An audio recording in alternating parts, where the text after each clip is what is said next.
ஏதோ ஒரு குறிப்பிட்ட காரியம் உங்கள் வாழ்க்கையில் நடக்கலை, நிறைவேறலை, நீங்கள் ஜெபித்து பார்த்து சோர்ந்து போயிருந்தீங்கன்னா, இருதயத்தில் துவண்டு போயிருந்தீங்கன்னா, சிந்தை முழுவதும் ஒரு பாரத்தோடு கூட மன உளைச்சலில் இருந்தீங்கன்னா, வேதம் உங்களுக்கு என்ன சொல்லுது அப்படின்னு பார்ப்போமா?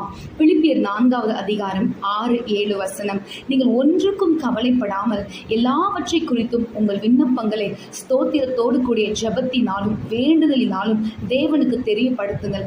அப்பொழுது எல்லா புத்திக்கும் மேலான தேவ சமாதானம் உங்கள் இருதயங்களையும் உங்கள் சிந்தைகளையும் கிறிஸ்து இயேசுக்குள்ளாக காத்துக்கொள்ளும். பல வேளைகளை நம்ம கவலைகள் நம்ம மனசுலையும் இருதயத்தையும் ரொம்ப தாக்கி நம்மளை ஒடுங்க செஞ்சிடும், ஜெபிக்க விடாது, நம்மளை ஆண்டவரை நேசிக்க விடாது. ஆனால் இந்த வேத பகுதி அழகாக சொல்லுது, ஸ்தோத்திரத்தோடு கூட ஜெபம்.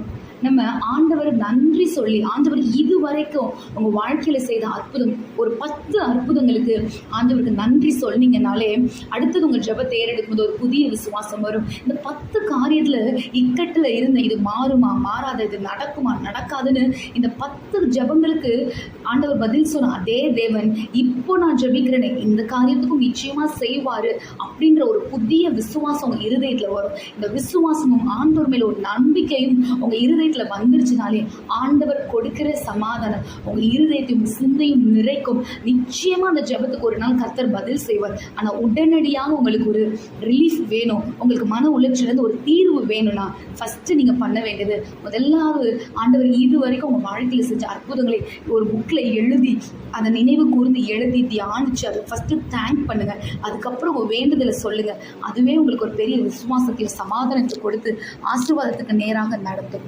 ஆமென்.